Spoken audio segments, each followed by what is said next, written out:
Olá, boa tarde todo mundo aí. Deixa eu só fazer os ajustes aqui. Eu sou o Elton, estou aqui representando o pessoal do Parque Tecnológico de Santos e o pessoal da Baixada Santista Game Dev. Hoje eu estou aqui com dois convidados, né, da área de desenvolvimento de games. Um é o meu amigo, Renato. Apresenta aí, Renato. Bom, meu nome é Renato Figueiredo, amigo do Elton, ex-professor, né? Depois continuamos aí juntos na Baixada, fazendo evento, correndo atrás das coisas. Fui professor de desenvolvimento, sou jornalista, né? Tenho meu blog, Pixel Café, e a gente está aí hoje. Eu sou convidado auxiliar, na verdade, convidado principal. Tem que ter um jornalista, né, no negócio, né? Mediação, estou fazendo mediação. Exato. E também a gente está aqui com o Thiago Reiche, não é isso? Reiche, né? Reiche. Ótimo, agora acertei. Bom, meu nome é Thiago Reiche, eu sou roteirista, trabalhando principalmente com jogos também. Venho trabalhando aí há vários anos já com roteiro para jogos, né? E conversar um pouquinho sobre roteiro hoje, né? Uhum. Bacana, Thiago. Só apresentando aqui novamente para você, né, que nós somos aqui da Baixada Santista, a gente representa tanto Santos quanto Guarujá, Praia Grande, Cubatão, todas as cidades da região. A gente faz parte de um grupo, né, de desenvolvedores, e o intuito, né, dessas palestras, dessas entrevistas e tal, é fazer a parte de movimentar mesmo a cena da área de desenvolvimento. Então, agradecendo a sua presença aí nesse domingão, e já de antemão, já aí pedindo para você falar um pouquinho do seu trabalho, o que você faz, e etc. Bom, dar um pouquinho de história, assim, que é até interessante para o tema que a gente está falando, né, de roteiro, porque eu não comecei trabalhando com roteiro, né? Na época, eu comecei a trabalhar com jogos em 2012, na Ludema Game Studio, que era um estúdio que tinha lá no Rio Grande do Sul. Hoje eu moro em Brasília, né?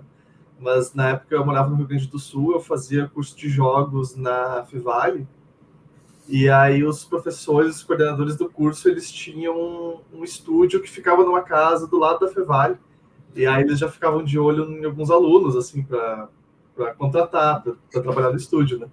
E aí eu fui... o último ano do curso eu fui contratado para trabalhar lá, só que eu trabalhava com 3D na época, porque eu sempre tinha... Isso era 2012, né? E eu sempre tive um interesse por histórias, por escrever, mas na época eu não parecia que tinha um espaço para trabalhar com roteiro em jogos, né? Então, eu fui concentrando no 3D, e aí eles me trouxeram pelo 3D, e aí a partir dali que eu fui abrindo um caminho, assim, para trabalhar com roteiro, né? Porque eu trabalhei lá em 2012, e em 2013 alguns colegas meus lá da Ludema, eles formaram a Otus.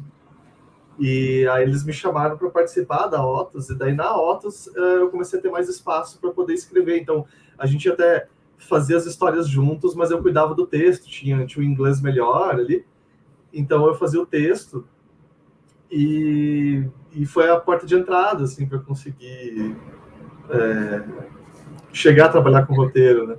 E até hoje, assim, eu vejo recentemente, assim, eu vejo o pessoal dando, como é que começa a trabalhar com roteiro em jogos, e normalmente falam que é bom começar com... Você traz outra coisa, né? Traz outra coisa, assim, porque é raro que o roteiro seja uma... Tá mudando isso, mas é raro que o roteiro seja uma preocupação principal, né? Porque existem necessidades mais imediatas ali para o jogo poder existir, né? Boa parte dos cursos, né, ainda, a gente vê muita conversa focada em programação e arte, né? Isso. Então, assim, parece, ainda mais até para quem está começando, né? Parece que só existem esses dois... Exato. Eu entrei, assim, é curioso porque eu fui aluno do Christopher Castensmith, que ele é texano, mas ele mora no Brasil há muitos anos, né? E Ele é o autor da Bandeira do Elefante da Arara, da série de livros, né, do RPG e tal. Você tem aí? Tá aqui. Peraí. Vou puxar. Eu vou desmontar tudo agora que vocês me lembram. Tá aqui, ó. Massa. Também tem no estante ali também. Cuidado aí, não vai derrubar nada, hein? Então quase, foi por pouco. Não, mas é curioso, assim, porque ele tem o filho dele, eu não sei quantos anos ele está agora, mas era curioso de observar essa diferença, assim, porque o filho dele já está programando, já faz os jogos e tal, assim, é muito massa de ver, sabe? E eu entrei na faculdade, eu tinha 19 anos, e eu não sabia nada, assim, eu sabia, tipo, eu quero trabalhar com jogos, eu gosto de jogos, tá começando a ter curso, sabe, mas como é que programa? Não sei. Até antes eu tinha entrado no curso da Unicinos, que é outra universidade do Rio Grande do Sul, só que ele era muito mais focado em programação. E aí, nossa, programação até hoje eu não consigo, assim, eu nunca tive essa inclinação assim para código, para matemática, enfim, né?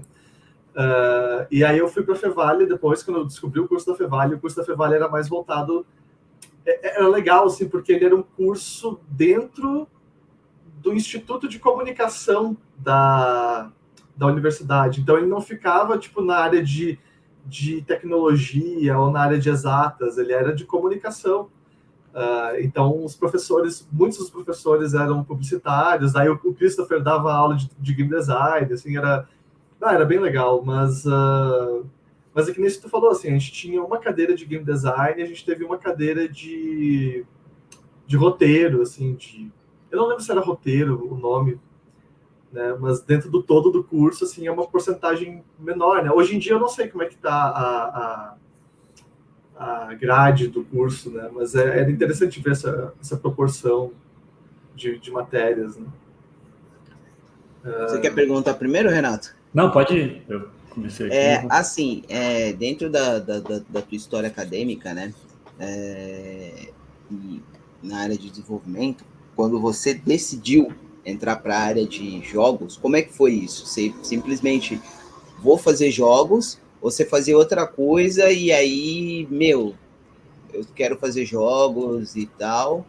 E uma segunda pergunta dentro disso é se você já dentro do universo, dentro da universidade, cursando, você viu que a sua vertente era para roteiro, apesar de você ter falado que você trabalhou com 3D, mas foi sempre isso? Você sempre pensou mais no lado da história ou mais no lado do desenvolvimento mesmo, da criação dos personagens e tal? Uhum. Peraí, me refresca a sua primeira pergunta, por favor, porque eu já... Desculpa. Não, relaxa.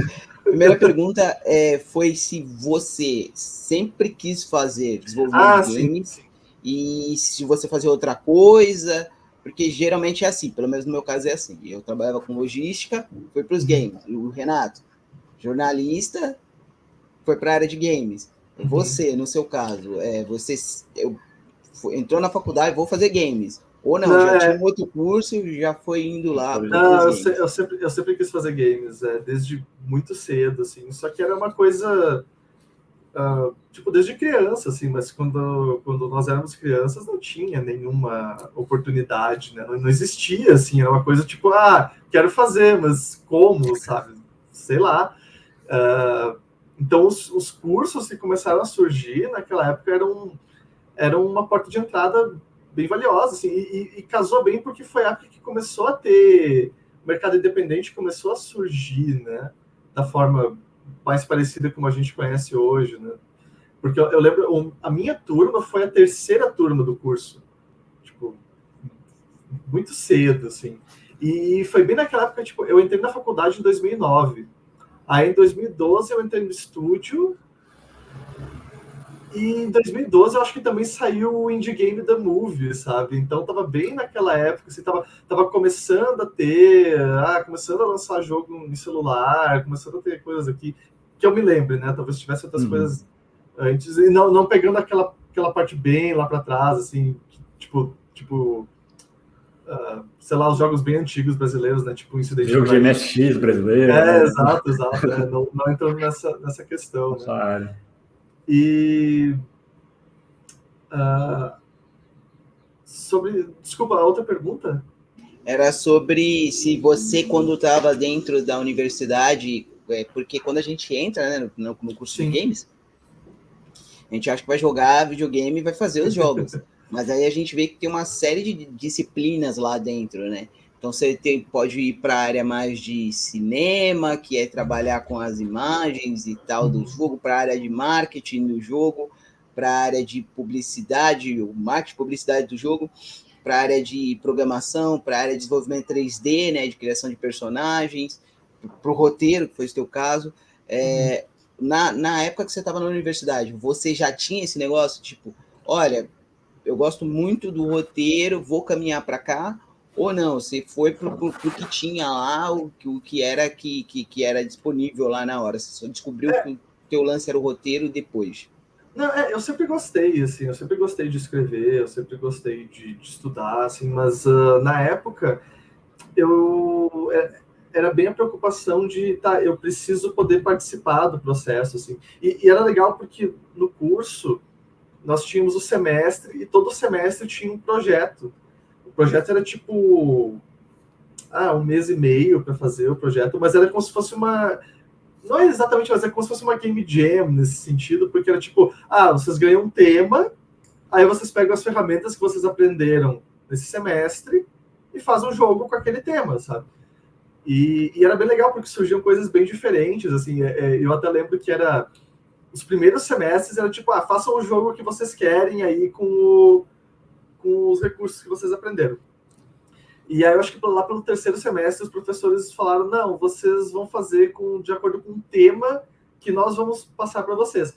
E aí o pessoal reclamou, mas o tema, mas tal coisa. E aí os professores assim, não, pessoal, o negócio é que vocês estão fazendo os jogos todos iguais. E o tema vai fazer os jogos ficarem diferentes. E era verdade, os jogos surgiam interpretações diferentes, sabe? Eu lembro que no quinto semestre a gente ganhou, o tema era Senhor dos Anéis. E aí o jogo da minha equipe era tipo um Tower Defense com um shooter em terceira pessoa. Aí teve uma galera que fez meio que um RTS, assim, surgiram coisas bem diferentes dentro do... Mas o que eu tinha foco mesmo era isso, assim, do tipo, eu preciso achar uma área que eu consiga trabalhar ali. E tipo, programação eu sabia que eu não ia conseguir. Tipo, eu adoraria saber programar, mas eu sei que eu vou penar muito para aprender a programar, então não. Aí, desenho 2D, nunca foi muito bom. Aí o 3D eu já conseguia ir um pouquinho melhor, assim, então, tipo, eu vou trabalhar nisso aqui, assim, eu lembro que eu comprei curso para fazer por fora, sabe, fazer 3D, modelagem 3D por fora, só que dentro já dos projetos eu ia tentando fazer um argumento, fazer alguma coisa, sabe, nesse sentido, assim, porque precisava ter e era tipo, quem é que vai fazer? Vai botar alguém para fazer, sabe? Então, deixa que eu faço, eu vou fazendo, né? E até na Ludema eu não tive muita chance de fazer isso, mas na Otus, porque na Ludema os jogos eram mais arcade, assim, então, tipo, tinha um jogo de corrida de zumbi, que tu ia tocando na tela pro zumbi correr. Aí tinha um outro jogo que a gente começou a desenvolver, mas não chegou a terminar. E na Otus a gente começou a fazer jogos atmosféricos, né? Então, o primeiro jogo que eu participei na Otus chama Argentum Form. E ele era tipo, a gente tinha muita inspiração do Além da Imaginação e daquele visual, assim, e era tipo um mistério, sabe? Então tinha pouco texto no jogo, mas tinha umas frasezinhas ali que eu podia já ir colocando, sabe? E ali foi abrindo espaço para isso, assim, então foi um período bem valioso, né? E a Otus, nós trabalhamos exclusivamente na Otus de 2013 até o final de 2014, e em 2014 nós viemos para Brasília a convite da Behold para trabalhar no jogo que viria a ser o Galaxy of Pen and Paper. E aí o Galaxy of Pen and Paper foi o roteirista principal dele, né? Daí ali foi onde eu consegui ter um papel maior um trabalho maior nesse ramo, né? Oficializou, né? Como roteirista. Exato. Você tem uma pergunta? Sua vez, Renato. Vamos lá. Então, e aí assim, você veio para Brasília para trabalhar com a Beholder no Galaxy, né? E aí tem uma lista de jogos que acho que a gente vai falando, né, conforme foi passando, mas assim, que nem você trabalhou no Dodgeball Academia, que é um dos mais recentes, né? E, na verdade, já tem uns outros para sair também, que é sensacional. Eu vou depois puxar mais o saco do jogo. Mas você não era do estúdio, né? Você escreveu, foi um freela. Então, você atualmente, você não trabalha para um estúdio, você é um roteirista freelancer ou como que funciona, né? Então, é meio que as duas coisas atualmente, porque assim, eu trabalhei na Behold até final de 2017, 2018 eu fui desligado, e aí eu entrei como freelancer. E aí eu fui procurando freelance, assim, de trabalhos. Então eu lembro que eu tive um trabalho pequeno, que era quase uma consultoria, assim, putz, eu esqueci o nome do estúdio agora, mas é um estúdio de Aracaju, foi em 2018. Aí eu também, como tinha o pessoal da Glitch Factory aqui perto já, né, que eles também são de Brasília, então já surgiu a oportunidade de trabalhar ali no Place for Bravery, né, e aí foram puxando outras oportunidades, assim. Até esse ano, aí eu fui contratado pela Wondernaut, que é um estúdio de Porto Alegre. Eles estão lançando o primeiro jogo deles agora, que eu não tive muito envolvimento, que é o Aspire. Então, o envolvimento que eu tive nele foi de localizar para o português brasileiro, né? Mas eu não tive um trabalho tão ativo nele, né? Mas esse é o primeiro contrato de mais longo tempo que eu tive, assim, desde aquela época, sabe? Porque desde lá foi só freelance mesmo. Então, o Dodgeball foi freelance, No Place, né? o Bravery foi freelance também, teve outros projetos também que não foram Night's Reverie, né? Que ainda tá pra sair, que é o da Tormenta. Também foi freelance, sim. Foi engraçado até porque eu tava, a época que eu tava fazendo live com mais frequência, né, que eu peguei muito jogo brasileiro, eu fiz o Night's Reverie e logo depois o No Place for Bravery. Aí depois que eu fui ver que você trabalhou nos dois, eu falei, caraca, velho, eu fiz uma semana especial aqui. Foi bem legal, assim, porque começaram a surgir essas... Porque em 2018 não teve muita oportunidade, assim, então até dava aquele baque, assim, do tipo, putz, sabe, agora, assim, como é que faz, né? Esse é o lado complicado do freelance, né? Do tipo, porque se tu não tem ali... É claro, a gente pensa assim, é meio arriscado nesse sentido, mas acaba não sendo muito diferente de outras situações de trabalho, né? Porque tu tá no trabalho, tu pode ser desligado também, tu pode ser, né, de outras formas, assim, então... mas agora ficou num ritmo legal, assim, de trabalhos entrando, assim, e é legal, assim, porque também tem aquela coisa do roteiro sendo avaliado quando o jogo sai, né? Porque tem duas coisas, né? É a avaliação do teu trabalho, mas é o teu ganha-pão também. Então é duplo ali a neura em cima da coisa, né? E eu lembro que quando saiu o Dodgeball, saiu acho que 5 de agosto, eu acho que foi o dia que ele saiu. E quando saiu, tipo, o jogo saiu, e a primeira resenha que eu vi foi de um cara que não curtiu o jogo. Tipo, o cara deu tipo uma nota 6, assim. E o cara, tipo, não gostei da história, achei sem graça e tal. E eu lembro que me deu um frio, assim, tipo, gelou as orelhas, sabe? E aí depois começaram a entrar outras resenhas que eram mais positivas. Assim, nossa, que bom, sabe? Porque nossa, dá um desespero, assim, na hora. Porque... é aquela coisa, tu só vai ver mesmo o impacto quando o jogo sai, né? Então... É um momento ansioso, assim. Deixa eu meio que te fazer uma pergunta. Eu acho que é meio retórica, mas você já deve ter respondido isso para várias pessoas, né? Porque muitas pessoas que vão assistir a live da gente e tudo mais são estudantes aspirantes a quererem ser desenvolvedores, a entrar na área. Explica para a gente, para esse pessoal, qual é o trabalho do roteirista, o que ele faz? Ele só escreve a história e vai embora? Ele participa do desenvolvimento? Qual é o grau de interação dele com a galera que está no estúdio? qual a intensidade que ele participa do jogo, ele é o cara que sabe todos os spoilers do jogo, qual é o trampo do roteirista né, no desenvolvimento, né, de um jogo. Uhum. Então, depende muito do projeto, assim, cada projeto vai se desenvolvendo de uma forma.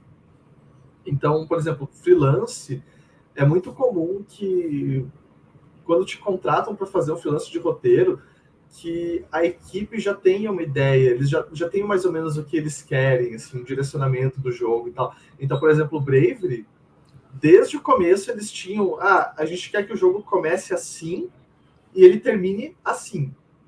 Tipo, essa aqui é a cena final do jogo, é isso, sabe? Mas a gente queria o meio, então o que eu fiz muito foi desenvolver o meio do jogo e, claro, algumas coisas ali do final mudaram, do tipo, quem sabe a gente faz assim, quem sabe, tipo, a gente pode terminar o jogo dessa forma, legal, gostaram, sabe, foi aprovado, daí, né? O Dodgeball também, assim, eles tinham um argumento dos episódios, mas ele ia até um certo ponto e ele não era, tipo, super detalhado, assim. Ele tinha várias ideias, várias piadas, várias coisas, mas tinha que fazer aquela costura entre os elementos do jogo, né? Porque essa é a coisa, assim, de história, que às vezes, assim, muito quem tá começando com história, assim, é uma coisa que tu vê muito nos escritores iniciantes, sabe? Que coisas acontecendo não é uma história, assim, tem que conectar essas coisas, né? Uma coisa leva a outra e tal. Não que isso estivesse acontecendo lá, assim, aquelas eram as ideias deles, e daí eu, tipo, beleza, eu vou pegar tudo ali e amarrar e preencher aquilo ali, né? E daí depende bastante, assim, então tem coisas, por exemplo, no Dodgeball eles já tinham o design dos personagens, então o design dos personagens influenciava na história, sabe? Então, tipo, esse personagem é assim, então dá pra fazer uma piadinha assim, dá pra usar ele aqui, sabe? Como é que a gente coloca esse cara? Dá pra usar esse cara aqui, sabe? E jogo tem muito aquilo, tem uma fala do George Martin, que ele fala assim, no texto qualquer coisa pode acontecer, então se eu faço ali, é uma batalha do exército de 100 mil soldados, sabe? É só botar na página. Mas no seriado, né, que ele tava falando do Game of Thrones na época, né? No seriado não tem como fazer isso, assim. Então, no jogo é parecido nesse sentido, porque a gente tem a representação visual, né? Então, muita coisa precisa ser um trabalho próximo da equipe técnica nesse sentido também, de fazer coisas que sejam factíveis, né? Não adianta escrever uma cena, escrever uma coisa que não tem como ir para o jogo, né? Então, e o envolvimento, assim, às vezes, por exemplo, no Galaxy, eu tinha um envolvimento maior, assim, do tipo, porque a gente tinha os biomas, né? Tipo, os planetinhas. Então, planeta deserto, planeta de fogo, planeta de pântano, planeta de não sei o quê. E aí o pessoal dava assim, do tipo, o que podia ser um bicho que vive nesse planeta? Então, às vezes, isso vinha dos artistas, tipo, o artista vai, pensei num bicho assim, e às vezes vinha da história, do tipo, a gente vai precisar de um bicho assim na história, porque tá indo para esse rumo, sabe? Mas, por exemplo, no Bravery, eu acho que eu sugeri... Acho que teve 2 bichos que eu sugeri, assim, Não, mentira. Eu sugeri os bichos, tipo, os mobs, assim, os bichos normais do jogo, e 1 ou 2 bosses do jogo, só que eles criaram várias variações desses monstros, atendendo ao level design, atendendo ao game design do jogo. Tipo, a gente precisa de um monstro que faça essa função, assim, né? Então, o ideal é que todas as áreas conversem, assim, né? Mas elas não são... Não chega a ser ao ponto de que eu preciso saber todos os bichos que tem, sabe? Às vezes é um trabalho bem de equipe, assim, e bem orgânico, né? Então, às vezes, eu fiz um personagem aqui assim, a gente consegue usar ele em algum lugar, sabe? Vamos encaixar ele num lugar, ou o que acontece muito, né? Do tipo, tem um conteúdo que está escrito e, vai ter que ser cortado. Vai ter que ser cortado alguma coisa. Daí, o que a gente faz? Como é que a gente corta? Corta fora, dá para reaproveitar em outro lugar, sabe? Isso também acho que acaba ficando um pouco mais com o roteiro, assim. Teve tanto no Dodgeball quanto no Bravery momentos de corte né? E daí tem que fazer ali, às vezes é mais simples, às vezes tem que fazer todo um rearranjo da história para poder encaixar as coisas de novo, né? Porque, tipo, vai cortar isso aqui, mas isso aqui aparecia na cena antes, então vai ter que remanejar ali. Né? Não, quebra-cabeça, né? Tira um pedaço. Porque tu escreve seguindo uma linha de raciocínio, né? Uhum.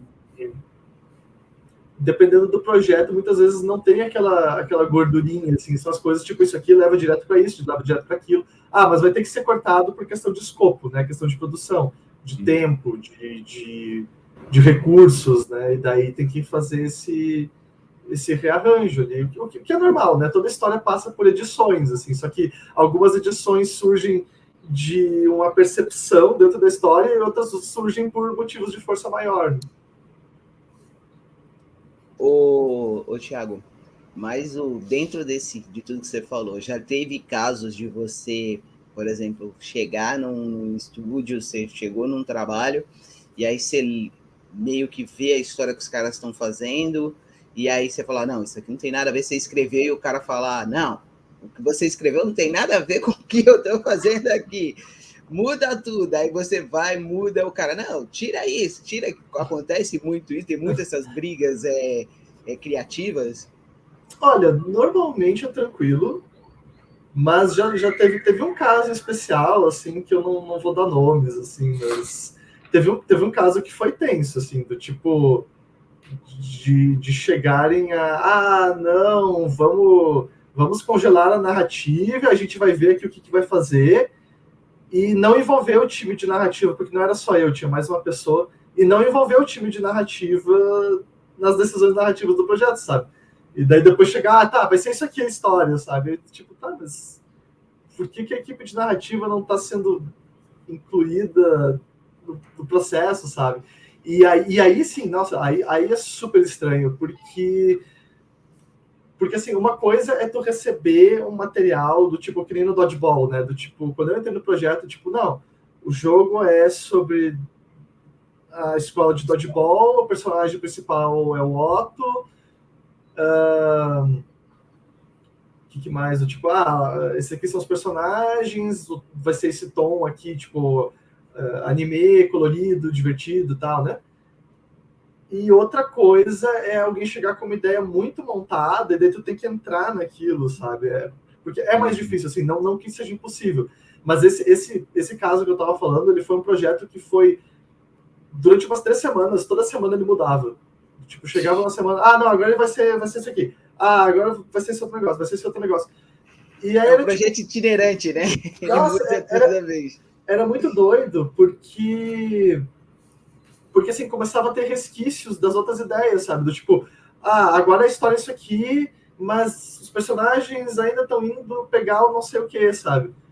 E aí, do tipo, mas como é que tu vai encaixar essas coisas ali agora? E daí daqui a pouco acontece isso, tu tá trabalhando não para montar uma história, mas para encaixar todas aquelas peças que foram dadas ali. Aí fica super difícil, porque daqui a pouco, tipo, mas o que é? O que tá acontecendo? Para onde é que tá indo esse negócio, sabe? Aí é super estranho, assim. Mas é raro. Isso aí aconteceu só uma vez, ainda bem. Aquela coisa do filme que muda muito de diretor, né? Não vai ficar igual. Mas é isso, assim, do tipo, porque começa a ter... não que o projeto precise ter só um roteirista, uma visão criativa, até inclusive é legal quando tem pessoas dando o input delas ali, porque cresce, né? Fica melhor, as pessoas vêm com ideias diferentes, né? Mas quando tu tá com muitas peças diferentes, assim, tentando juntar aquilo numa coisa coesa, sabe? Às vezes pode ficar difícil. Vira um desafio desnecessário, assim. Né? Fica... então, e você falou que quando você começou, né, você entrou com 3D, começou a mexer com roteiro, até por você ser melhor em inglês, né? Então, eu não sei se os primeiros roteiros que você fez, os jogos eram essa é uma necessidade de mercado, assim, porque, tipo, na Otus, a gente fazia muita Game Jam, a gente fez muita Game Jam, inclusive nós fomos finalistas do Indie Speedrun de 2013, Que o Indie Speedrun, o que ele é? Ele é uma game jam, eu acho que ele é de 72 horas, eu não lembro agora. Mas o diferencial dele é que ele tem 15 jurados que são pessoas da indústria. E esses 15 jurados, cada um deles escolhe um jogo para ser finalista. E nós fomos, naquele ano, nós fomos finalistas e a Pocket Trap foi finalista com o jogo também. E o nosso jogo foi finalista escolhido pelo Dan Pinchback, que é roteirista do Machine for Pigs. E aquilo foi super legal pra gente, porque a gente já tava fazendo... Acho que essa... Porque os guris tinham feito o Fragmentorum, que era um jogo de Game Jam que eles fizeram que eu não participei. Aí depois eu entrei na Otus, a gente fez o Argento Form, que era meio que um spin-off era no mesmo universo, assim. E daí depois a gente fez o Niveus, que foi o jogo que foi pro Indie Speedrun, sabe? Pra gente foi super legal, assim, e abriu várias portas, a gente foi pro evento, Nossa, foi super legal, assim. Mas como os jogos, tipo, é muito rápido e muito pouco tempo pro desenvolvimento, né? Então a gente acabava tem que fazer tudo em inglês, assim. E mesmo hoje, tanto o Brave quanto o Dodgeball, eles têm publisher. Então, como vai para a publisher é de fora, tem que ser em inglês, sabe? E essa até é uma coisa meio complicada para a gente aqui na América do Sul, porque por mais que o teu inglês seja bom, sei lá, a menos que o cara tenha um inglês muito cabuloso, assim, não é a língua nativa, não é a mesma coisa, sabe? E até essa foi uma coisa que chamou bastante atenção no Dodgeball, né? Porque tipo, eu espero que ele em inglês seja engraçado, assim, parece que as pessoas gostaram. Mas ele em português é muito mais engraçado, sabe? Quando eu sentei para localizar ele, nossa, foi muito mais fácil, assim, de fazer ali, porque, tipo, o jogo já é comédia, né? E aí tem umas coisas bobas de comédia, do tipo, cara, de tu usar uma palavra mais engraçada, já é besta falar isso, mas é verdade, sabe? Tu usa uma palavra mais engraçada, já vai funcionar melhor. Né? E isso é muito mais fácil de fazer na língua nativa da pessoa.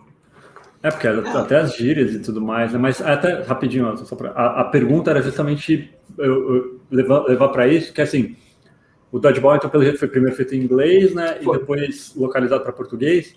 Isso. E como tem essa coisa do humor e tal, e agora a gente está mais num momento que assim, as coisas também são localizadas para o nosso idioma, né? Normalmente em inglês. Tem muito, enquanto você está trabalhando no roteiro, essa preocupação de tipo, putz, isso aqui é uma coisa que faz sentido em português, mas em inglês vai ficar ruim, putz, é super legal em inglês, mas na hora de traduzir, como é que eu vou fazer isso, né, na hora que tiver aqui? Mais ou menos, assim, eu acho que não chega... porque, assim, essas coisas são mais no texto, então... Porque, por exemplo, é muito coisa de trocadilho, né? Mas acho que não se preocupa muito com isso, porque é meio assim, cara, eu preciso que isso funcione agora, depois dá um jeito ali, sabe, na localização. Mas eu acho que isso, como é no texto, se resolve, sabe? Eu acho que é mais... Como é que eu vou explicar? Eu acho que se for uma coisa que é mais intrínseca no jogo, sabe? Do tipo... eu não estou sabendo pensar num exemplo agora, sabe? Mas tem uma...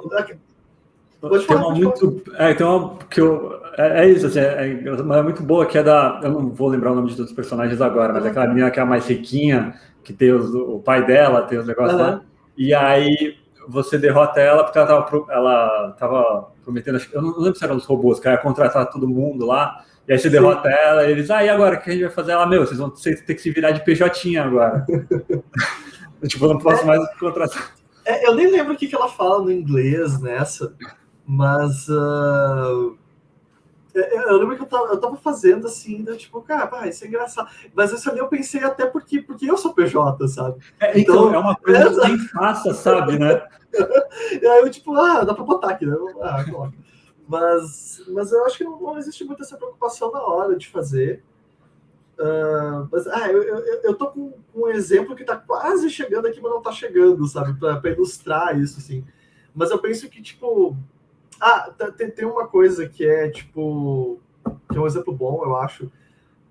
Porque são de coisas muito locais, assim. Então, tem aquele desenho da Disney, o Atlantis, E tem um cara que ele é tipo, eu acho que ele é tipo um mineiro, um mecânico, eu não lembro, ele é um velho, assim. Aí tem uma hora que ele abre a camisa, assim, e ele tem um mapa do Texas tatuado na camisa dele, sabe? E daí na dublagem eles botaram, eu tenho aqui, ó, todo o mapinha do Minas Gerais aqui, ele fala na dublagem, sabe? E eu acho muito, muito bom isso, só que tu vê ali, tipo, cara, não é Minas Gerais. Não é Minas. Porque não tem como mudar isso ali. Então eu acho que esse tipo de coisa, assim, isso existe uma preocupação, assim, do tipo, tá, coisas que são colocadas visualmente, sabe? Porque isso ali tu não vai conseguir mudar tão fácil, então ali sim. Mas no texto mesmo não, porque o texto é muito maleável, né? Então tu troca a palavra, tu troca a piada. Ah, mas não é a mesma piada. Ah, não importa, sabe? Faz outra piada, faz outra coisa. Porque essa é a questão da localização mesmo, né? Não dá para fazer aquela tradução um por um, porque vai ficar esquisito, vai ficar... Até no dodgeball mesmo, assim, eu acho que tem... Eu traduzi, eu fico triste quando eu vejo, assim, tô jogando ali, eu vejo do tipo, pô, isso aqui ficou muito soando como uma tradução, sabe? Porque o ideal é que não pareça uma tradução, né? Mas às vezes ele fazendo... tem que fazer tem a data de entrega, né? Tem que fazer rápido, tem que fazer. Aí acaba escapando alguma coisa assim, né? Mas o ideal é que não tenha. Quando você vai fazer o teu roteiro, aí você tem que fazer. Você pensa ele todo em português primeiro ou você pensa ele em inglês? Que isso que ficou uma dúvida aqui em relação a, tipo, você pensa ele todo em inglês ou português? O planejamento, é que assim, planejamento, né? Do tipo, o planejamento não tem por que ser em inglês, então ele vai em português mesmo, né? Do tipo, o que vai acontecer na história? Tipo, para onde é que eu vou? O que se passa aqui, né? Mas na hora de escrever, tipo, vai escrever diálogo. Aí vai em inglês primeiro, porque é mais prático, né? Porque aí o texto já meio que tá pronto, assim. Não é o ideal, assim. Normalmente a gente faz isso porque tem a publisher vai receber, ou o jogo vai ser feito, tipo, uma game jam, assim, e tal. Mas, por exemplo, eu trabalho também no Time Galleon, que é um estúdio de visual novels. E a gente tá trabalhando, nós não lançamos jogos ainda. Nós estamos trabalhando nos primeiros lançamentos, né? E aí, como nós não temos publisher e nós fazemos, os jogos são muito texto, nós trabalhamos com pessoas daqui, com autores daqui. Então ali a gente consegue fazer do tipo, o pessoal faz em português primeiro. Até quem cuida do estúdio é o Christopher e eu. Né? O Christopher me chamou, o estúdio do Christopher, ele me chamou para trabalhar lá como lead storyteller. E aí ele trabalha com localização para o inglês, né? Então ali a gente consegue fazer um trabalho das pessoas escreverem em português, faz confortável no idioma nativo, e depois a gente cuida da tradução. Até é uma das coisas que o estúdio oferece, assim, é a tradução, porque como são visual novels, elas têm muito texto, né? E visual novel costuma ser um jogo que ele é barato em termos de recurso, porque o texto, a pessoa escreve, a arte ele não precisa de tanta arte assim para fazer um jogo um pouco mais curto, né? Mas aí ele pesa na localização. A localização fica cara porque tem muito texto, né? Então é uma coisa que a gente oferece dentro do jogo. Mas normalmente é em inglês, assim. Quando tem publisher envolvido, vai ser em inglês, porque eles precisam receber e não vai ter ninguém lá que fala português, sabe? Eu tenho uma... Deixa eu fazer essa pergunta, Renata, e depois você pode até complementar, porque é algo muito assim, que hoje em dia está sendo muito discutido, né? Em relação ao exemplo que os games passam, né? Que muitas pessoas falam, os games são violentos, os games são isso, os games trazem aquilo. Na sua visão como roteirista, qual é a importância de escrever algo sabendo que pessoas estão jogando aquilo ali e que podem vir a ter consequências, né, de tipo, por causa do jogo que eu joguei, eu mudei minha vida. Vou te dar um exemplo aqui básico. Eu, até os 30 anos, trabalhava com logística e do nada eu mudei minha vida para fazer desenvolvimento de games. Isso foi por causa do One Piece. Então, você vê o tamanho do que um autor pode fazer na vida de uma pessoa. E, assim, na tua visão como roteirista, qual a importância disso, né? quando você está escrevendo lá um roteiro para o game, você está fazendo alguma coisa, quanto que você pensa nisso, né? De que, pô, o cara vai ler o roteiro aqui, eu vou dar um exemplo bom e um exemplo ruim pro cara, ou eu vou direcionar esse cara a fazer algo, ou não. Tipo, vou deixar esse cara escolher, né, o que ele quer. É que eu acho que isso é meio global, assim, em termos de narrativa, é que a história precisa ser verdadeira, assim, ela precisa ser honesta, né? Então ela tem que fazer sentido dentro do que ela se propõe. Eu acho que, assim, tem muitas coisas que a gente não controla, então, tipo, como as pessoas vão receber o jogo, sabe? É muito difícil, assim, porque a equipe pode estar super empolgada com o jogo, achando legal, e o jogo sai e, tipo, às vezes não tem a recepção que as pessoas esperam, né? Então eu acho que não dá para se preocupar muito, assim, adiante com aquilo. Tipo, eu acho que esse tipo de recepção, de uma pessoa se impactar muito com aquilo, é um reflexo do trabalho que está sendo feito dentro do jogo no todo, né? Do tipo, é da equipe ter uma sintonia legal, de ter uma visão legal do projeto, tipo, o que é o jogo, o que é o projeto, né? O que vai ser a história, o que são coisas que a gente vai incluir ali, mas eu não sei, assim, eu acho que ninguém escreve pensando para impactar, sabe? Eu acho que ali já é tanto trabalho fazer o jogo acontecer, fazer o trabalho acontecer, sabe? Que a energia tá toda ali, assim, é de fazer a coisa ficar coesa e funcionar dentro dela mesma, sabe? Então, até pegando, por exemplo, nos jogos da Otus, assim, a gente vai muito do tipo, vai ter uma escolha ali, vai ter uma escolha de diálogo, uma escolha de alguma coisa. Como é que a gente faz essa escolha ser verdadeira? Como é que a gente faz essa escolha ser orgânica, ser natural, sabe? Como é que a gente faz uma cena ser natural, ser uma cena trazer uma dramaticidade ali dentro, sabe? Ter um envolvimento ali dentro, assim. Eu acho que é muito disso. Tipo, eu lembro que teve uns anos atrás, vários anos atrás, tinha um prêmio que estava fazendo assim, era o prêmio para os jogos emocionais, uma coisa assim. E tinha uma parada estranha, eu não vou lembrar, tá? Pode ser que não seja exatamente isso, faz muito tempo. Faz uns anos já. Mas era uma coisa assim do tipo, porque os jogos emocionais, aqueles que te fazem chorar, sabe? E a gente fica olhando assim, tipo, pô, eu lembro, eu tava na Behold na época, e aí o Bruno, que era um colega nosso, o Bruno assim, tipo, cara, que coisa esquisita essa descrição aqui, sabe? Tipo, o jogo que te faz chorar. E eu lembro que eu tava assim, pô, mas o jogo é emocional, o jogo que te. Não é um jogo que te impacta, porque, tipo, tu pode ficar muito impactado com Monkey Island, sabe? Tipo, que é um jogo que é uma zoeira total, assim, mas eu lembro, Monkey Island foi um jogo muito importante pra mim. Então, tipo, sabe, o que é um jogo que vai, o jogo que te emociona, o jogo que não sei o quê. Porque, assim, tu pode pensar, tem a coisa verdadeira da pessoa se emocionar ali no jogo e tal. Tá, mas tu também pode fazer uma coisa super manipuladora ali pra pessoa, tipo, ficar ali, sabe? E aí, tipo, isso é honesto? Não, Pô, mas... Um jogo que me faz chorar é o remake do Resident Evil 3. Ele me fez chorar bastante. Né? Por motivo... Fez uma galera já tá todo mundo chorando com o remake. Então, assim, eu acho que essa coisa é muito do que é construir uma narrativa mesmo, sabe? De como ela vai... Tipo, se tu consegue ser verdadeiro ali e chegar nas pessoas, sabe? Mas eu acho que é muito difícil, pelo menos pra mim, assim, eu posso estar bem errado nisso, tá? Mas eu acho muito difícil escrever pensando em, tipo, o cara vai ser... Claro, tu vai escrever uma cena ali do tipo, essa cena aqui é pra pegar o cara e ficar, né?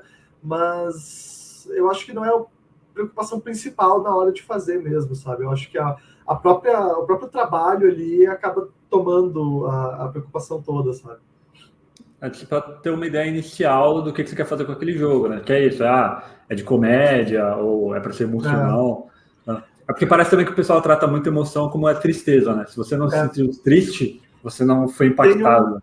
Tem uma fala que eu gosto muito da Ursula Le Guin, que é daquele conto, se eu não me engano, é daquele conto, aqueles que vivem em Omelas, não sei, que ela fala, é um trecho que fala assim, que a gente superestima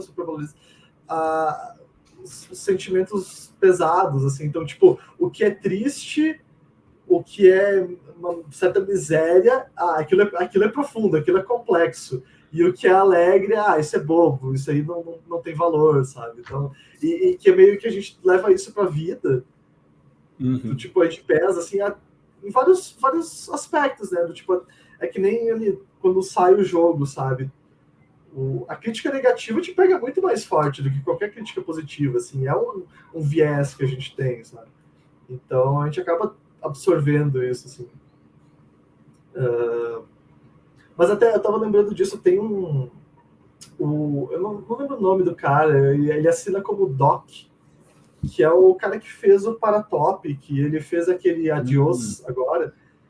E ele fala várias vezes, assim, nos artigos dele, que para ele escrever para jogo não é muito diferente de escrever para outras mídias, porque apesar de ter a interação, as bases da narrativa ali, do storytelling, elas são as mesmas, sabe? Elas vão ser parecidas. Então assim, o esqueleto do que funciona para um é o que vai funcionar no outro também, sabe? O tom, assim, até da pergunta, até mais assim, era em relação ao exemplo, né, que os jogos podem passar. Pra até meio contextualizar, é um jogo que, na época que eu ainda estava desenvolvendo alguma coisa, foi um jogo que a galera saiu, acho que era num crowdfunding, que era sobre, na época da eleição. Eles pegaram um político X, né, que hoje a gente sabe quem é, não precisa colocar aqui. Pegaram um político aí. E a ideia, né, assim, quando eu li a ideia do jogo, eu achei até bacana, assim, tipo, uma ideia legal e tal. Só que quando saiu o jogo, quando você lê o roteiro, né, e quando saiu era uma coisa completamente bizarra, assim. Então, tipo, tinha cenas de agressão gratuita, mulher, homossexual. Então, assim, a importância disso, né? Você escrever isso e colocar e publicar para a galera. Era mais nesse sentido, assim, entendi. né? Não, com certeza, assim, mas eu não sei, tipo, isso me parece ser um pouco de senso comum, de ter alguma noção, assim, da vida também, sabe? Porque eu fico pensando no sentido, assim, porque é que nem esse jogo que você tá me falando, esse é o tipo de coisa que pra mim é tão distante, que nem passa pela cabeça, que eu fico até assim, cara, por quê? Da onde, sabe? Fica até difícil de argumentar, assim, porque por exemplo, o Bravery é um jogo que tem um tema muito forte, assim. O Dodgeball é mais divertido, né? Mais galhofa, ele tem a história, tem os personagens ali, e ele tenta, tipo, tinha essa ideia, assim, de passar uma coisa legal ali, de passar uma mensagem legal, assim, no jogo, no sentido de... Até, eu lembro que uma coisa que eu pensava muito era isso, do tipo, porque tá falando ali de esporte, né? E o jogo tem um clima meio shonen, assim, de vou ficar mais forte, vou ficar melhor e tal, né? Só que aquela coisa, assim, do tipo, várias pessoas podem ficar pistola comigo agora, mas eu sempre me incomodou em Dragon Ball, porque tem aquele papo assim, do Goku e do Vegeta, que o Vegeta é o cara de primeira categoria e o Goku é o de terceira categoria, só que o Goku, com o esforço dele, ele vai bater o Vegeta, sabe? E eu ficava tipo, tá, mas o Kuririn nunca vai bater o Goku. E ninguém nunca vai bater o Goku, porque o Goku, sabe? Eu acho que a coisa assim, meio que se perde dentro do negócio, sabe?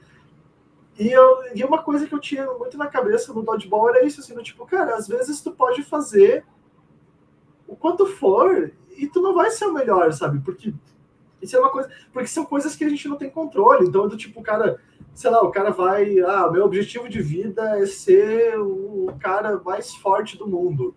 E aí o cara vai lá e começa a levantar peso e coisa. Mas entende que tu não tem garantia disso, assim, tu pode te esforçar pra caramba daquele. Pode chegar um cara que é muito mais forte que tu, e o que tu vai fazer a respeito? Não tem nada que tu pode fazer a respeito, sabe? Tu não tem controle nenhum sobre isso, sabe? Então, que era uma época que eu estudava mais filosofia, assim, e a gente falava disso, do tipo, o que a gente coloca para nossa vida, assim, nesse sentido, tipo, o que eu quero, sabe? E não é muito saudável tu colocar claro, assim, é aquela coisa do esporte, assim, eu quero me superar, eu quero ser melhor do que eu era antes, né? Então, tipo, isso é uma coisa. Agora, eu quero ser o melhor, tu tem como fazer isso, sabe?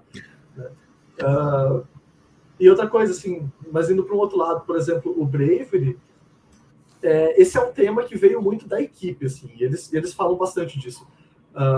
Porque várias pessoas da equipe do Bravery tiveram problemas com os pais, tipo, problema de abandono parental e coisas pesadas. Assim. Eu não tive isso, né? Então, até quando eu fui fazer o roteiro, eu conversei com o diretor criativo, assim, tipo, tá, mas como é que é isso? Como é que é a relação que tu teve, sabe? Tal, para saber, porque eles queriam tratar disso no jogo, assim. Então, é aquela coisa de tratar...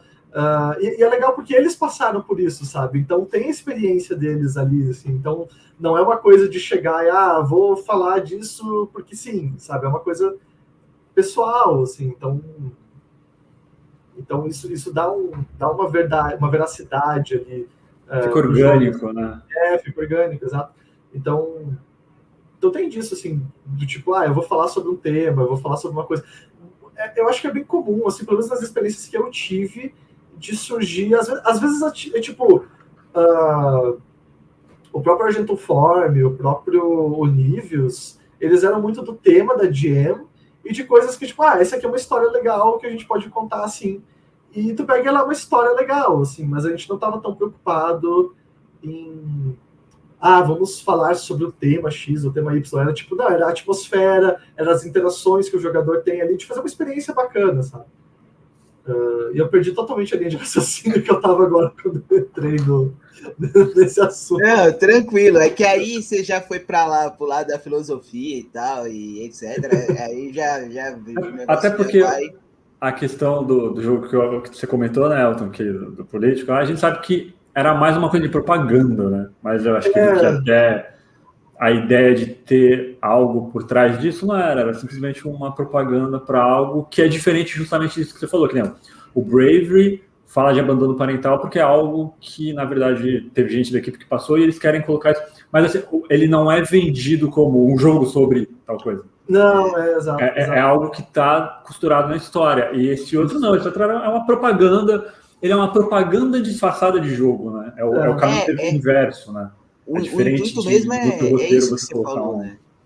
É isso que você falou, de ser uma propaganda. Mas eu lido mais com o lance da responsabilidade, né? Tipo, de nós, desenvolvedores e tal. Existe uma responsabilidade para todo mundo que consome conteúdo, né? Do tipo, o que tu tá reproduzindo ali, né? O que tu tá colocando ali de fato, né?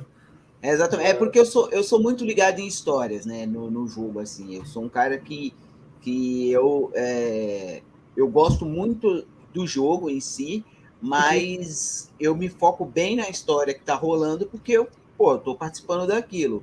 E sendo leitor de One Piece, você sabe que história é o que a gente ama, né? Acho que eu tô há 13 anos acompanhando One Piece e eu descobri uma coisa esses dias. Então, o Oda é desses. Então, assim, um dos jogos que eu mais gostei, acho que no último ano foi o The Last of Us, que tem uma história, assim, absurda e que me remete muito ao de dualidade, né?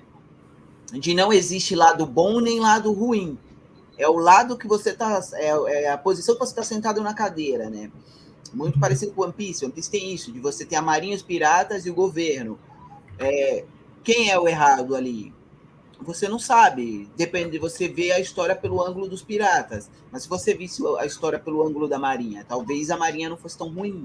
Se você visse a história pelo ângulo do governo, talvez o governo não fosse tão ruim.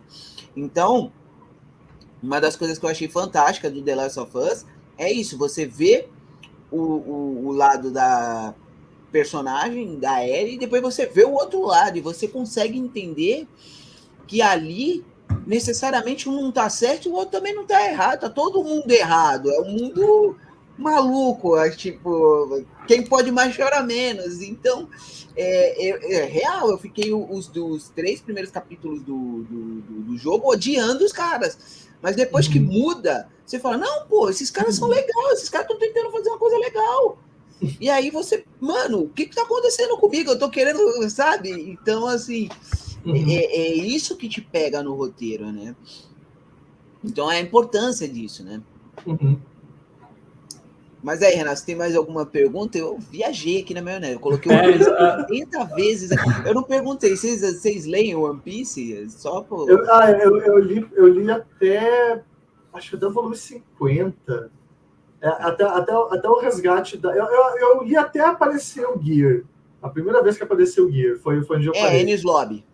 Você leu até, acho que Enies Lobby. O Gear. É quando eles vão resgatar Nico Robin. Isso. Você parou numa parte minha política para começar One Piece tá que nem minha política para começar The Witcher. Quando eu souber que eu tenho tempo suficiente para só ter isso na cabeça, eu começo. Não, The Witcher tá lá esperando e o One Piece tá esperando. É que o problema de One Piece é que é assim, você tem que ler o mangá, assistir o anime e ler as histórias de capas. E depois ler os Vivicard e ler os SBS que saem do Oda. Então você tem que ler tudo. É difícil, cara. Eu falo, eu tô acompanhando isso daí há 13 anos. A gente descobre coisas hoje que a gente tinha certeza que o nome do lugar era tal, a gente descobriu há pouco dia que não é assim. Então, tipo, é complicado ler o One Piece, não é para qualquer um. Tem uma coisa que eu queria perguntar, que é menos, um pouco mais voltando para a parte, né, de mercado e tal, porque é isso, você tá aí, você falou acho que 2012, né, quando você entrou na primeira... Então, são 9 anos aí, mais ou menos. Vai fazer... Pera, minha matemática tá ruim agora. Não sei se faz 10 anos agora em janeiro ou se é só no outro janeiro que fecha 10 anos. Mas assim, né, já é bastante tempo, e ainda mais considerando se a gente for parar para pensar no mercado nacional, né, que assim, ele flutuou e aí foi crescendo, né, a gente está vivendo agora um momento, tem jogo saindo no Game Pass, que por mais que ainda tenha as discussões de o quão é benéfico ou não para o estúdio, é visibilidade, né, e tal, e assim, a gente há um tempo atrás falava muito que o público ainda tinha preconceito, né, com coisa nacional, e eu acho que isso tem mudado, mas assim, como é que você vê que o mercado brasileiro, né, no sentido até do público, né, da recepção do público com os jogos nacionais? Então, isso foi uma coisa que foi muito legal do Dodgeball, porque, tipo, porque assim, eu escrevi em inglês e depois, tipo, a gente terminou, e daí eu tava me mudando no final do ano passado eu tava vendo coisa de apartamento, assim, e aí em março eu tava fazendo mudança pra cá, eu tava mudando pra esse apartamento aqui, e aí o Caprino veio falar comigo, assim, tu consegue fazer a localização pro português brasileiro e tal, e eu, nossa, consigo, claro.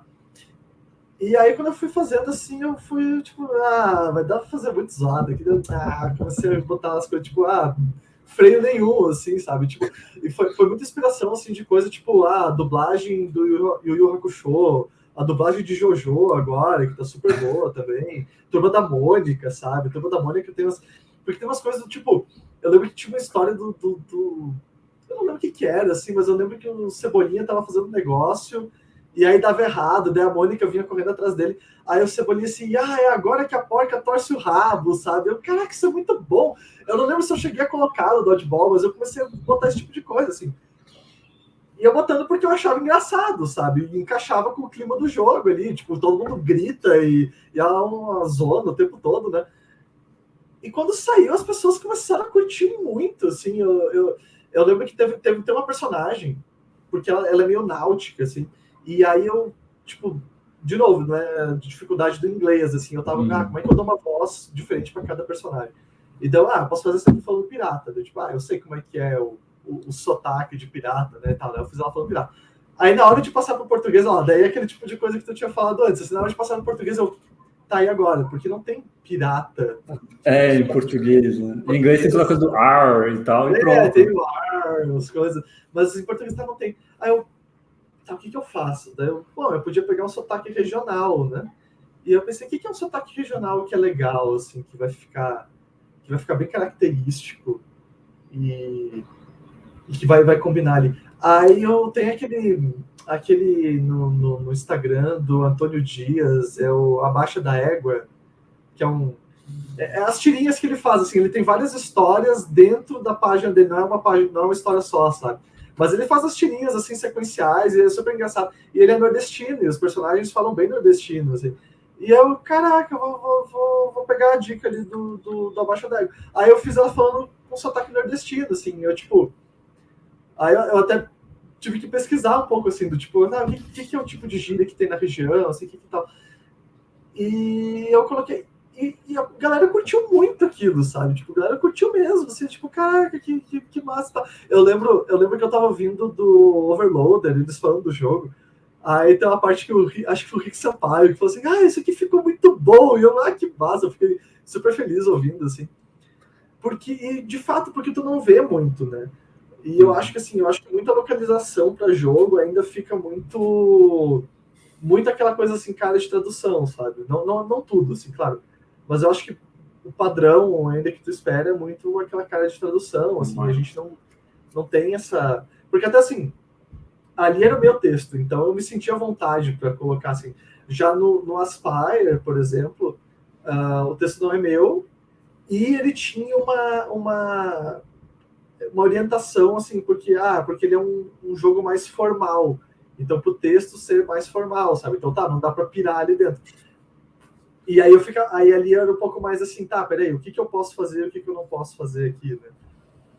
Nesse sentido, assim, mas foi legal ver essa recepção, porque até do lado da produção é muito difícil. Agora tá ficando mais fácil, assim, mas uns anos atrás a gente nem pensava em colocar coisa nacional no jogo, sabe? Não passava pela cabeça, tipo, quem é que vai ser o meu personagem principal? Não vai ser o Pedro, não vai ser o Antônio, é o Michael, sabe? Tu já pensa na coisa em inglês, tu já pensa na coisa... Porque até assim, é meio tenso quando tu pensa que até desenvolvedores japoneses fazem isso, porque o Japão tem um mercado estabelecido, e o Japão consome o que o Japão faz. Então é aquela coisa assim, tu pegava, eu não sei como é que é hoje, mas uns anos atrás, tu pegava na Edge, eles tinham, né, a lista dos mais vendidos no Japão e os mais vendidos nos Estados Unidos. Os Estados Unidos eram todos os jogos que tu esperava ver, que tipo, é claro que são esses. E no Japão eram os jogos que tu nunca tinha ouvido falar na vida, sabe? E eles vendiam mais lá porque eles faziam lá e tal. E aí eu lembro que tem tipo o Swery, que fez o Deadly Premonition. Ele tem um negócio de ambientar os jogos dele nos Estados Unidos por causa do mercado, porque ele sabe que vai vender mais, sabe? E até a gente vê isso assim, a gente vê tipo o Dodgeball, o Unsighted, que saiu agora faz pouco tempo, né? Parece que a mídia internacional meio que ignora os jogos, sabe? Eu lembro que alguém perguntou para o editor da IGN no Twitter, assim, tipo, vocês vão falar do Dodgeball, que é o jogo que saiu e tal. E o cara assim, provavelmente não, porque esse tipo de jogo a gente só cobre se alguém dentro da redação tiver interesse. E não falaram do jogo. E aí, tipo, quando o Dodgeball saiu, ele entrou no Game Pass, né? No dia do lançamento ele estava no Game Pass. Aí o Kotaku americano, ele fez uma matéria do tipo, porque saiu os jogos do Game Pass desse mês, e entrou isso aqui, que era um jogo maior, que eu não lembro o que era, mas de resto, bem decepcionante esse mês. Tipo, sabe? Tipo, cara, e assim, aquilo é muito palha, sabe? Tipo, de serviço total, sabe?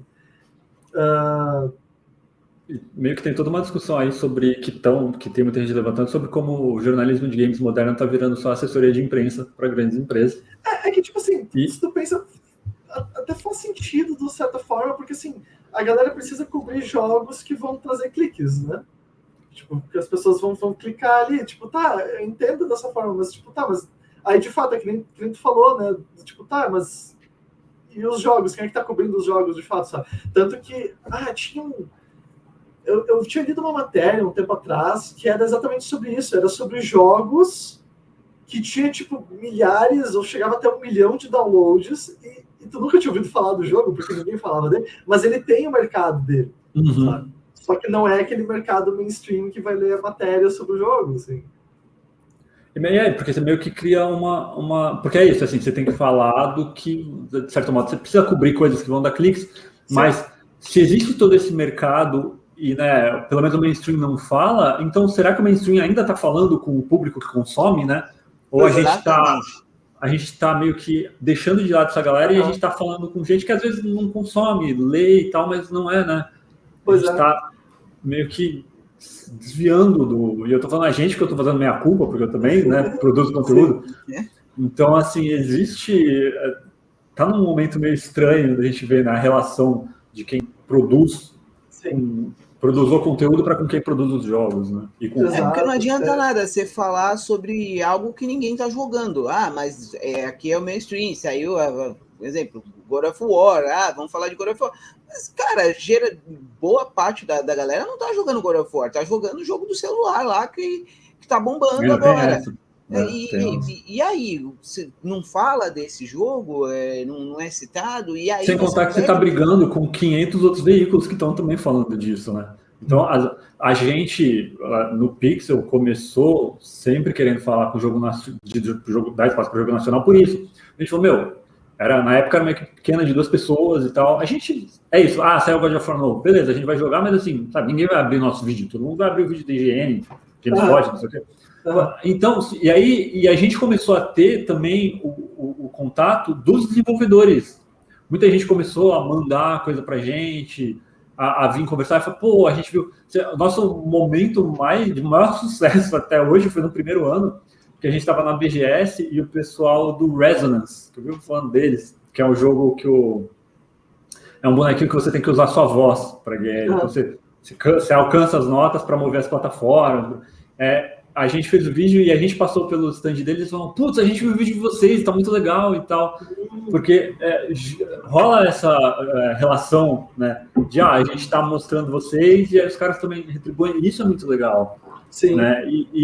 E aí, assim, a gente entende que é justamente isso. A imprensa maior, eles têm uma outra preocupação no momento, porque a gente vive falando de higiene como se fosse, né, a gerência da higiene fosse ela mesma, e na verdade eles pertencem a um outro grupo e tudo mais, né? Assim, a gente bate na cabeça dos caras, mas já estão batendo... Só para clarificar, assim, o higiene que eu falei, o cara era do higiene gringo, né? Do lado de fora, Então, mas é isso, né? E até eles têm uma certa... Mas tem que dar para equilibrar, né? Exato. E assim, até só voltando pro lado da produção, assim, é legal ver coisas mais, assim, tanto brasileiras quanto de outros países, assim, do tipo... Tem o Coffee Talk. Essa história é engraçada, assim, porque foi logo que eu descobri o Game Pass em 2019, porque eu não tinha ideia, assim, porque apareceu um Xbox que estava muito barato, era promoção, assim, tipo, o Xbox, 2 controles, estava no preço ótimo. Aí eu fiquei assim, putz, será que vale a pena? Aí eu fui pesquisar o Game Pass, assim, eu lembro que eu fiquei meio, é sério isso aqui? Não pode ser verdade, não pode ser assim que funciona, sabe? Não é assim, caraca, eu comprei o Xbox e tal. Aí eu lembro que eu tava baixando os jogos e eu fui jogar o Life is Strange 2. Life is Strange 2 passa ali em Seattle, região de Seattle, eu joguei um pouco e tal. Vou jogar outra coisa. Aí eu fui jogar o Coffee Talk, que era jogo do Games with Gold, né? E aí eu abri o Coffee Talk, Seattle 2000 e XXX, eu fiquei muito transtornado com aquilo, porque, tipo, o Game Pass ali tem mais de 100 jogos. Eu peguei 2 jogos aleatórios, totalmente nada a ver um com o outro. Não só eles se passam no mesmo país, eles se passam na mesma cidade, no mesmo país, sabe? Caraca, cara, como é que pode isso, sabe? Eu fiquei assim... E é pior ainda quando tu descobre que o time do Coffee Talk não é americano, o time do Coffee Talk é da Índia, né? Porque, tipo, isso é legal, assim, porque o Coffee Talk foi um jogo que repercutiu muito bem, e agora eles estão fazendo um jogo que se passa na Índia nos anos 90. E aí tu pega o jogo, e é super legal, porque é um cenário diferente, os personagens são indianos, o cenário, assim, tem um... tu anda por uma rua, assim, lembra até um pouco as ruas daqui, assim, tipo as casas, sabe? As coisas assim, é bem legal, assim, Space for the Unbound, o título. Mas é legal de ver isso, assim, dessas equipes ficando mais confortáveis para representar sua própria cultura, sabe? Porque teve uma época que isso começou a me dar nos nervos, assim, era todo jogo, são as mesmas culturas, os mesmos lugares, as mesmas coisas, sabe? Tipo, é o mesmo, assim. E aí, isso foi uma coisa assim, porque a gente estava fazendo um jogo da bandeira, né? E eu acabei me envolvendo na produção do jogo. Assim, o jogo foi para o Catarse não conseguiu concluir ali o objetivo de financiamento, né? Mas era super legal trabalhar no jogo, porque era isso, tipo, vamos fazer o jogo, era no Rio de Janeiro, e aí o que vão ser as criaturas? São criaturas do folclore, sabe? E aí, tipo, e o que é a situação política da cidade? A situação política da cidade tem a ver com a época, assim, então, tipo, tinha o cara, e tinha coisas a ver com o momento histórico mesmo, o governador geral, como é que era a cidade no século XVI, sabe? E era super legal de trabalhar no projeto, assim, e poder explorar esses cenários, essas histórias, sabe? Eu sinto muita falta disso ainda, assim, e é legal ver que está começando a ter mais tração, assim, tipo, o próprio Dodgeball, assim, tem a galera que joga o Dodgeball e não se toca que ele é brasileiro, né? Mas ele tem muita coisa ali que é do tipo. Acho que se jogar em inglês não aparece tanto, mas se tu joga em português é total, assim, né? Tipo, tem a coxinha, o pão de queijo, o linguajar dos personagens, tudo, né? Então. E é legal ver essas coisas tanto assim, é legal ver que tá tendo mais espaço para isso, sabe? Mas ainda tem muito desenvolvedor que não se anima, assim, que tem receio de fazer porque não vai vender, porque não vai refletir no público, sabe? Eu acho assim, hoje em dia você tem a facilidade, né, de ter youtubers, de ter coisa para divulgar teu jogo e tudo mais, mas o negócio que o brasileiro gosta do meme se auto-ver nas coisas, né? Acho que a gente mudou muito isso, né, de uns anos para cá. Acho que é por isso que hoje você vê muita, assim, eu digo pelo cinema, né, um exemplo de cinema, os filmes de Bollywood lá, o filme coreano fazendo sucesso. Hoje a maior série assistida no mundo é uma série coreana, sabe? Tipo, não é americana, não é uma série coreana. Mas o negócio mas até essa coisa da Coreia, assim, o complicado da questão é que a Coreia está investindo muito em cultura faz muitos anos, sabe? Que é o que não acontece aqui, né? Tipo, aqui a gente tem um governo que diz... Aqui a cultura não existe, né? Aqui a cultura desincentiva, né? Havia um incentivo, né? A gente estava escalando uma montanha que de repente implodiram a montanha. Exato, assim, então, tipo, essa coisa da Coreia é de muitos anos, assim, porque lá, eu sei dessas coisas porque a minha noiva trabalhou na Embaixada da Coreia por alguns anos, então alguns anos não, por um tempo, acho que não chegaram anos, mas ela conhece bem, assim, e ela comenta, assim, que foi uma coisa que eles fizeram lá, do tipo, não, a gente vai ter que investir e vai fazer e tal.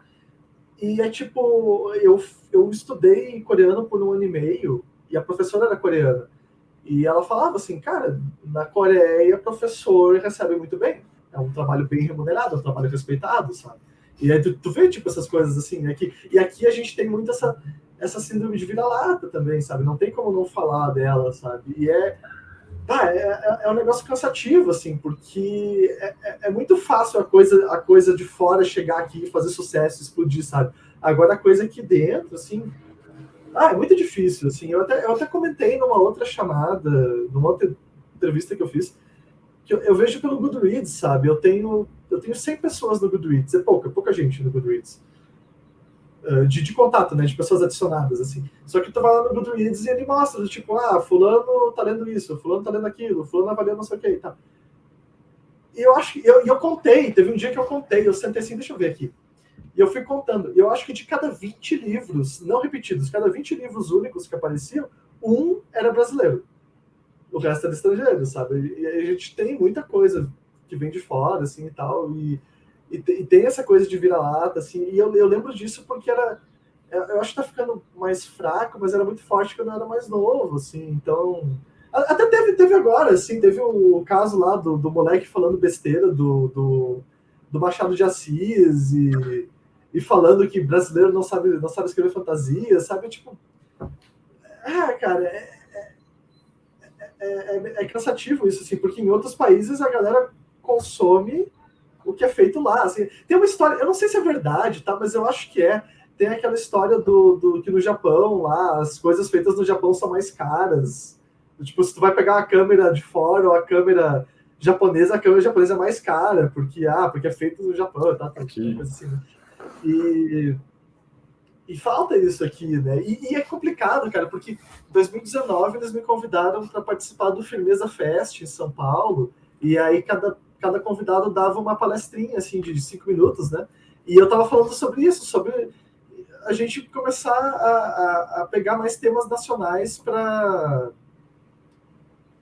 trabalhar dentro dos jogos, para criar histórias diferentes, coisas diferentes, né? E é complicado porque, assim, eu lembro que eu ficava assim do tipo, putz, vão achar que eu tô falando de ufanismo, sabe? Eu ficava assim, cara, como é que eu vou falar isso pra não parecer um cara chato que tá falando ali de Brasil, não sei o quê? Porque não é isso, sabe? Não é aquela coisa de, eu vou ficar agitando bandeira aqui, coisa... É de falar da cultura mesmo, de falar do tipo, cara, que histórias que tem na cultura do Piauí que eu posso usar que são legais? Que histórias que tem na cultura do Rio Grande do Sul que eu posso usar, sabe? Tem um livro que é maravilhoso, que é Assombrações do Recife Velho, do Gilberto Freire. E é só isso, assim, são histórias, são causos lá do Recife, sabe? E ele tem umas histórias, assim, tem uma história do cara que era... Como é que era? Que era um capitão de navio que se aposentou, e aí ele foi morar no Recife.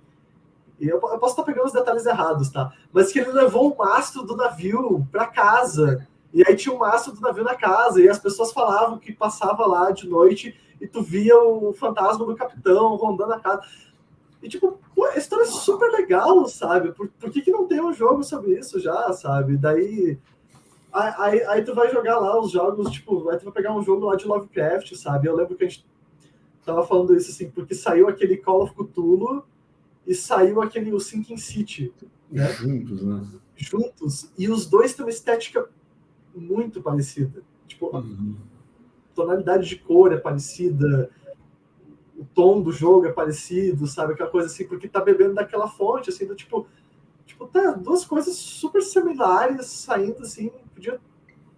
Quantas histórias estão deixando de ser aproveitadas, sabe? E daí que nem agora teve essa parada aí do Zé do Caixão, né? Não sei se vocês viram.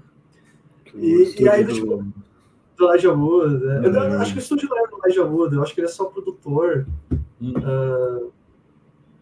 Mas, só um minutinho. Porque, assim, era até estranho, porque todas as chamadas eram a foto do Elijah Wood do lado da foto do Zé do Caixão. E daí as pessoas estavam achando que o Elijah Wood ele vai não era, né? Tal.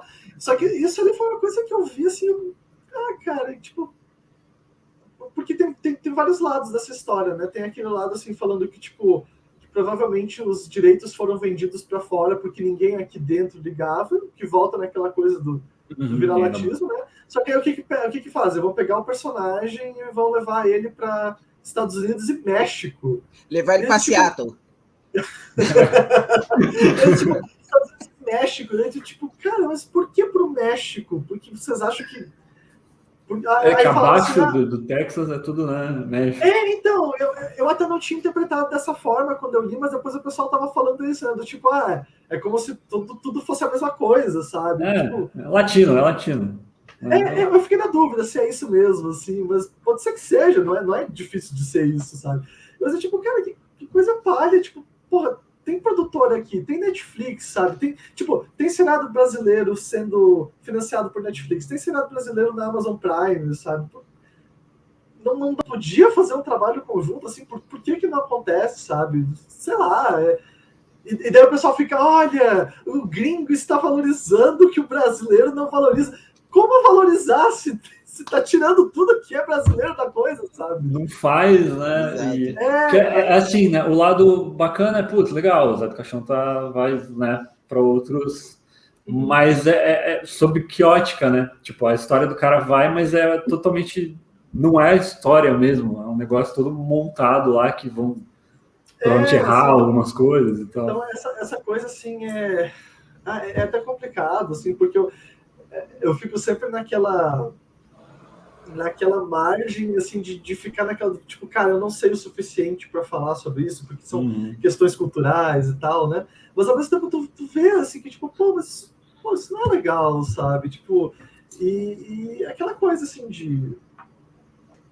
seria legal se todas as culturas tivessem essa abertura para fazer, tipo, não, eu vou fazer uma coisa ambientada no meu país, com a minha cultura, e sem ser aquela coisa muito panfletária e de ter, assim, tipo, não, porque tu vê isso, assim, a gente recebe tanta coisa dos Estados Unidos que ninguém questiona, né? Tu vê aquela coisa ali, tu aceita, tipo, não, aquilo ali é tal, assim. E eles acho que não estão muito preocupados também em muitas coisas, muitos filmes, tipo, o filme se passa lá, mas é só isso, sabe? Não tem aquela coisa do tipo, vou colocar, claro que existe, né? Mas não em tudo, assim, tipo, vou colocar o modo americano. Porque quando tem isso, tu até identifica, né? Mas não tem certeza. Acho que eu tô me perdendo até no assunto aqui, mas... Mas eu acho que assim, tem, e talvez o crescimento até da série coreanas e tal, além do investimento, é porque eu acho que em algum momento ia saturar, né? As pessoas vendo meio que sempre as mesmas coisas e são mais ou menos... Não, mas eu não sei se chega a saturar. Eu acho que as pessoas gostam.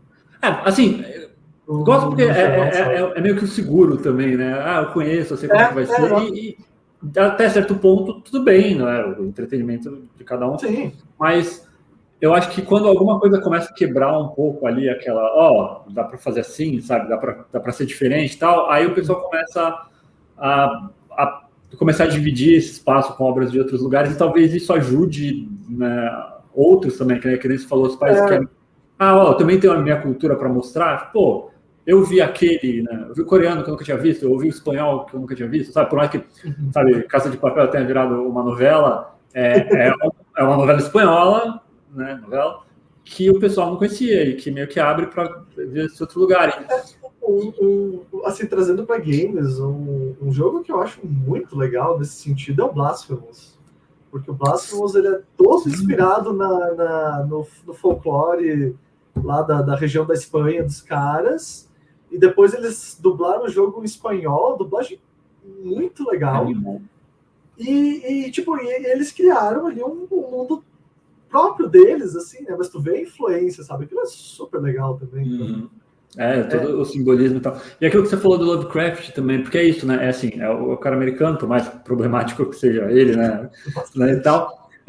Mas assim, ele marcou como uma coisa de terror, mas as adaptações de jogos, por mais que a galera sempre continue, nunca é uma coisa que estoura demais, né? O Call of Cthulhu tava ali, o Sinking City foi mais abaixo do que ele, né? Porque a gente falou, depois ele teve todo um rolo com a desenvolvedora, mas assim, ele não é nenhuma aposta segura, sabe, né? É só porque parece que já é... sabe, a gente vai pegar a mitologia do Lovecraft, e aí é isso, sabe? Tem tantos outros autores de terror ou fontes, né? Tem muito terror asiático, né? Eu não digo nem de japonês, mas história de terror filipinas e tal, que às vezes eu esqueci o nome do jogo agora, mas tem o Detention.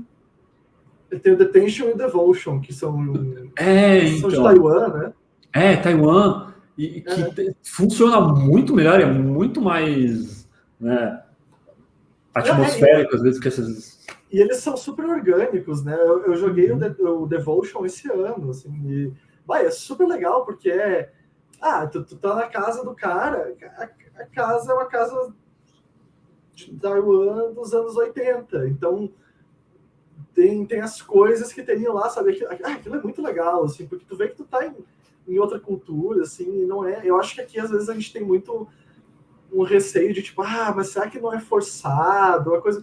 Mas se tu se propõe a fazer isso, não vai ficar forçado, vai ficar legal, porque é diferente, né? É diferente do padrão que a gente vê sempre. Então, mas essa é uma coisa que eu espero, assim, que, tipo, que esse estouro, assim, de K-pop, de séries coreanas e tal, que ele abra caminho para outras... Eu não sei, assim, eu fico esperançoso disso, né? Eu não sei se vai. Também.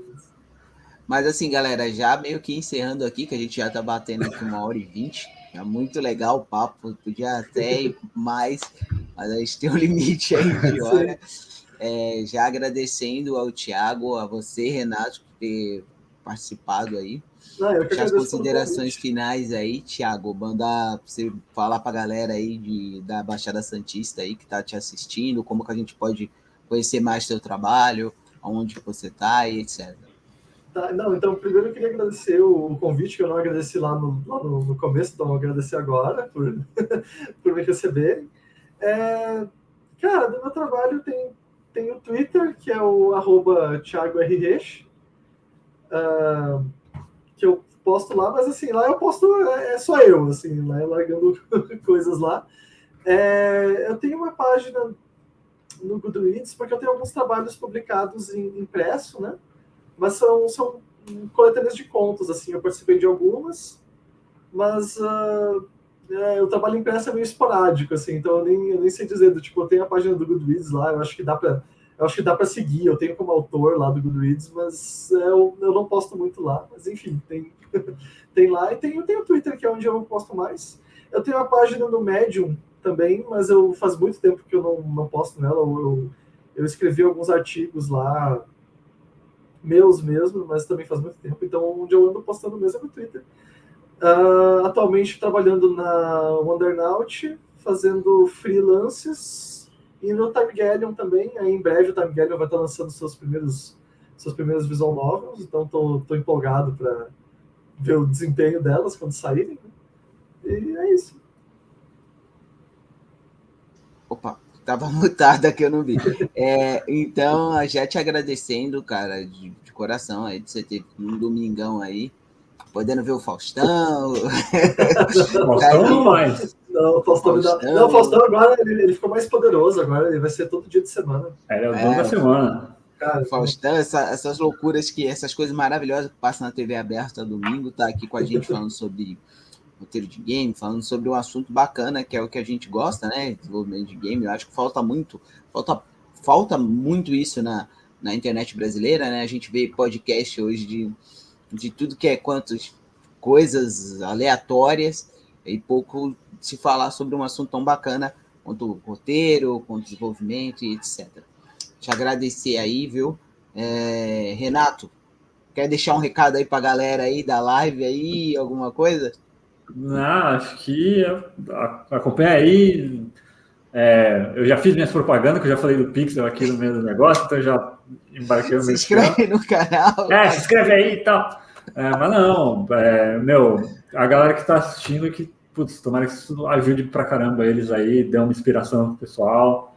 E, o que o Elton já sabe, mas se precisar pra gente continuar fortalecendo aqui a região, para também começar a levar a galera daqui, né, para fazer mais coisas, justamente até por todo esse papo que a gente está tendo, né, para poder provar que tem muito mais coisa aqui, né, da nossa cultura, e para mostrar para o pessoal, sabe que pode contar aí. Exato, a iniciativa da gente é justamente essa, tá, Thiago? Hoje a gente está fazendo aqui uma live, gravando, etc., mas a ideia ano que vem, quando não tiver mais esse negócio de pandemia, tomara que não tenha, a gente possa reunir pessoas e tal, trazer vocês para cá para falar, né, a vivência de vocês em eventos e feiras que a gente pretende fazer aqui. Mais uma vez te agradecendo aí a tua disponibilidade, a do Renato, e vocês que estão assistindo aí a gravação. E é isso, galera. Muito obrigado. Agora todos nós vamos assistir o Faustão. E bom domingo aí, ou sei lá quando você vai estar vendo o vídeo, para você aí que está assistindo. Valeu, galera. Muito obrigado. Valeu, obrigado.